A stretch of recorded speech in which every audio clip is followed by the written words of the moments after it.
Hello students, welcome to my channel concept of success. Students, आज की इस video में हम आपके लिए लेकर आए हैं आपके बोर्ड एग्जाम का एक चाबी। और इस वीडियो को देखने के बाद आपको फिजिक्स का डर हट जाएगा। आप टेंशन जो आपके पास है कि हम कैसे एग्जाम में क्वेश्चन के आंसर्स को लिखेंगे, तो सारा प्रॉब्लम यहाँ आज इस वीडियो में आपका सॉल्व हो जाएगा। तो चलिए स्टार्ट करते हैं इस वीडियो को। और ये आपका क्लास 12th का फिजिक्स का ये कॉपी है, आंसर शीट है, ठीक है, जो टॉपर का है। तो ये जो 2016 में एग्जाम हुआ था उसी का ये आंसर शीट है। तो चलिए देखते हैं कि ये जो टॉपर थे हमारे किस तरह से आंसर को लिखे हैं और ये टॉपर कैसे बने, वो सारी चीजों को देखेंगे। और आप भी इन्हीं कॉन्सेप्ट से अपना तैयारी करोगे, क्योंकि अभी 1 महीना का टाइम है। आप अगर चाहोगे तो अच्छे से फिजिक्स का प्रैक्टिस कर सकते हो। तो चलिए स्टार्ट करते हैं इस वीडियो को। देखिए ये है आपका फ्रंट पेज, ठीक है, इस तरह से आपका फ्रंट पेज रहेगा, ठीक है, जैक बोर्ड का है ये। तो यहाँ पे आपका 2016 का है, आईएससी का है, ठीक है, इस तरह से आपका मार्किंग होता है। और इस तरह से आपका यहाँ पे आपका इंस्ट्रक्शन लिखा हुआ है, आप इसे देख के पढ़ सकते हो। चलिए आगे देखते हैं। देखिए जो ऑब्जेक्टिव क्वेश्चन होते हैं उनका आपको सिर्फ आंसर लिखना है, ठीक है, आंसर लिख देना है नंबरिंग करके। फर्स्ट का फर्स्ट है, सेकेंड, थर्ड, फोर्थ, ठीक है, इस तरह से आपका दिया हुआ है, तो आप लिख सकते हो, ठीक है। और आपके पास अगर जुगाड़ है कि इसका क्वेश्चन कहीं से अरेंज हो जाता है 2016 का, तो आप वहां से इसे क्वेश्चन से भी मिला सकते हो, ठीक है। चलिए आगे देखते हैं। हम सिर्फ फॉर्मेट सीखेंगे, आपको ऑब्जेक्टिव क्वेश्चन जो होते हैं उसका आंसर इसी टाइप से आपको लिखना है। चलिए नेक्स्ट देखते हैं। नंबरिंग में आप कोई गड़बड़ नहीं करोगे, नंबरिंग मस्ट है। तो देखिए पहले 15 क्वेश्चन आता था ऑब्जेक्टिव का, तो यहाँ पे 15 क्वेश्चन हो गया है। और अब सेकंड क्वेश्चन देखते हैं। देखिए ये शॉर्ट क्वेश्चन है, ये 2 मार्क्स के होंगे मैक्सिमम। देखिए 2 मार्क्स के लिए क्या है, इलेक्ट्रिक फील्ड लाइंस क्या होती है उसके बारे में लिखना है। तो देखिए इलेक्ट्रिक फील्ड लाइंस का डेफिनेशन, उसका कुछ प्रॉपर्टी लिख दीजिए और फिगर बना दीजिए। उसके बाद देखिए यहाँ पे प्रॉपर्टी है, properties of electric field lines. देखिए कितना खूबसूरत और सजा के लिखा हुआ है। आपको भी इसी तरह से करना है। देखिए यहाँ पे आप ये चीज नोट करोगे कि ये डेफिनेशन और ये फिगर के लिए 1 मार्क्स का यहाँ पे दिया हुआ है। और उसके बाद नीचे देखिए आप कि यहाँ पर भी 1 मार्क्स दिया हुआ है, देखिए प्रॉपर्टीज के लिए। तो आपको 2 मार्क्स कैसे मिलेंगे ये चीज समझ में आ गई होगी, ठीक है। चलिए नेक्स्ट देखते हैं हम लोग। EMF of cell. तो ईएमएफ ऑफ सेल क्या होता है उसके बारे में यहाँ पे डेफिनेशन लिखा हुआ है। और ईएमएफ ऑफ अ सेल और टर्मिनल पोटेंशियल डिफरेंस, ठीक है, तो इसके बारे में यहाँ डिफरेंस भी लिखना है। तो आप इस तरह से आंसर को लिख लोगे, ठीक है। क्वेश्चन भी आपको कुछ ना कुछ समझ में आ जा रहा होगा कि किसके बारे में पूछा जा रहा है। उसके बाद देखिए नेक्स्ट क्वेश्चन यहाँ शायद पूछा गया होगा, क्रिटिकल एंगल क्या है, ठीक है, व्हाट इज क्रिटिकल एंगल। तो क्रिटिकल एंगल को यहाँ पे डिफाइन किया हुआ है। उसके बाद देखिए क्रिटिकल एंगल से रिलेटेड यहाँ पे फिगर भी बनाया हुआ है, ठीक है। और वहां पे देखिए रिलेशन लिखा हुआ है sine IC by sine R का। और यहाँ पे सारा कुछ इसका डेरिवेशन टाइप का जो होता है छोटा सा दिया हुआ है। 2 नंबर के लिए इतना काफी है, ठीक है। उसके बाद देखिए यहाँ पे है conditions for total internal reflection. Total internal reflection का जो कंडीशन है, तो आपने जो 2 कंडीशन पढ़ा होगा उसे आपको लिख देना है, ठीक है। उसके बाद देखिए यहाँ क्वेश्चन 8 में पूछा गया होगा मास डिफेक्ट क्या होता है, ठीक है। तो मास डिफेक्ट का आपको डेफिनेशन लिख देना है। और देखिए मास डिफेक्ट का एक फॉर्मूला होता है, उसे आपको यहाँ लिख देना है, ठीक है। इस तरह से आपको देखिए टोटल 2 मार्क्स मिल जा रहे हैं।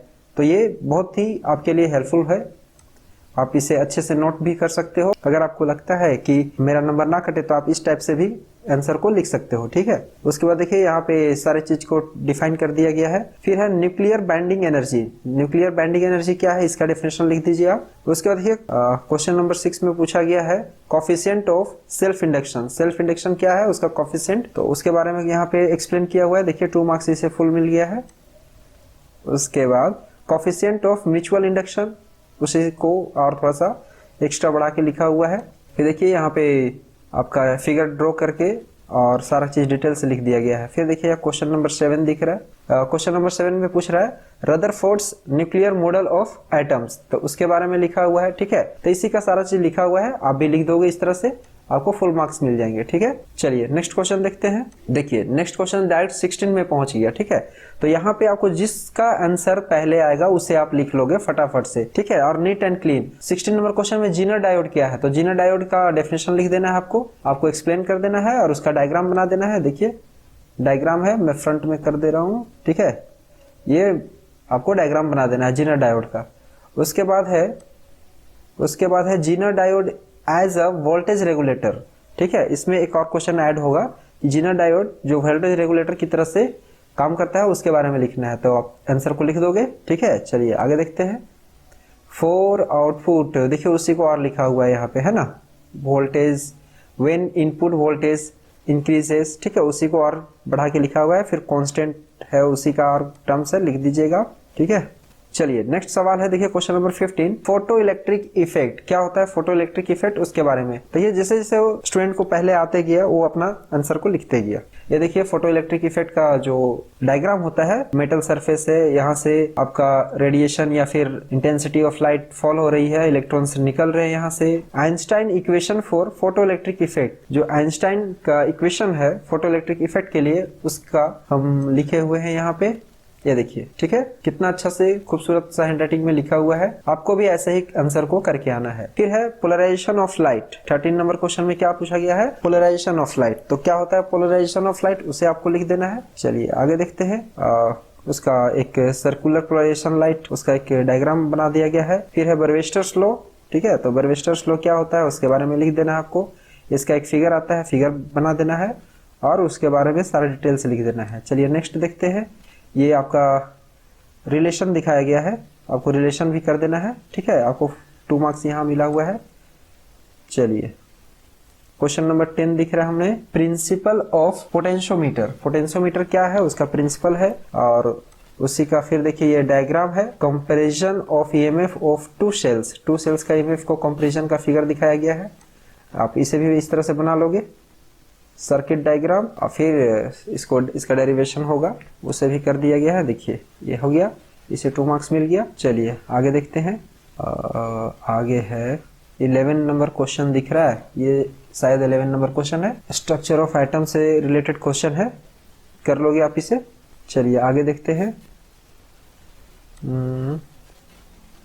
ये देखिए सारा चीज है उसी का, है ना, कर लोगे। लास्ट में यहाँ फाइनली आंसर दिख रहा है। आप 12 नंबर क्वेश्चन में एक न्यूमेरिकल क्वेश्चन शायद आया होगा। ठीक है, तो वहां से आप ये लिख लोगे, न्यूमेरिकल्स किस तरह से बनाना है। क्वेश्चन लिखने की कोई जरूरत नहीं है। फिर मॉड्यूलेशन क्या है, तो मॉड्यूलेशन क्या है उसको यहाँ पे डिफाइन किया गया है। साइज ऑफ एंटीना, एंटीना इसी में पूछा गया होगा, उसे लिख दिया गया है। आगे देखिए इधर, पावर रेडिएटेड बाय एंटीना, ठीक है, उसके बारे में भी लिखा हुआ है। फिर देखिए एक डायग्राम बनाया हुआ है, ये है आपका रे ऑप्टिक्स से क्वेश्चन है। इस तरह से आपको सारा डेरिवेशन को प्रूफ करना होगा। ठीक है, मैं सिर्फ क्वेश्चन दिखा दे रहा हूं, सॉरी आंसर। आपको अच्छे से इससे समझ करके इसी टाइप का अपने आंसर को लिखना है। देखिए क्वेश्चन नंबर 19 है, Faraday's law of electromagnetic induction. Electromagnetic induction का फैराडेस लॉ को लिखना है। ठीक है, सारा चीज लिख दोगे आप, फिर डायग्राम बना दोगे और फाइनली यहाँ देखिए इसका रिलेशन मिल गया। ठीक है, ये देखिए ये डायग्राम है। और फिर है गॉसेस थ्योरम पूछा गया है 18 नंबर में। तो गॉसेस थ्योरम का आप जो इसका सिंपल डेफिनेशन है वो लिख दोगे और सारी चीजों को लिख दोगे और इसका फिगर बना दोगे, फिर इसके बारे में एक्सप्लेन कर देना है। ठीक है, ये फाइनली इसका आंसर आ गया। For inside of spherical shell, inside of spherical shell के लिए दिया हुआ था। इस तरह से आपको फिजिक्स के क्वेश्चन का आंसर लिखना है। ठीक है, फिर है माइक्रोवेव्स। माइक्रोवेव्स क्या है उसके बारे में लिखना है आपको। ठीक है, यूज ऑफ माइक्रोवेव्स। फिर क्वेश्चन नंबर 9 में क्या है, the base reason of transistor is. शायद क्वेश्चन नंबर 9 का ही लग रहा है आंसर। इस तरह से आपको आंसर को लिखना है। ठीक है, उम्मीद है कि आपके लिए ये वीडियो हेल्पफुल होगी। वीडियो अच्छी लगी तो वीडियो को लाइक कर दे, चैनल को सब्सक्राइब कर दे इसी तरह के एजुकेशनल वीडियोस के लिए। ठीक है, इसी तरह से आपको आंसर को लिखना है। ठीक है, इस तरह से पूरा का पूरा कॉपी है। आंसर शीट समझिए ये आपका है, आप टॉपर का है तो आपको इसे फॉलो करना जरूरी है। मिलते हैं आपसे अगली वीडियो में कुछ नए टॉपिक के साथ। वीडियो अच्छी लगी हो तो वीडियो को लाइक कर दे, चैनल को सब्सक्राइब कर दे। Thank you.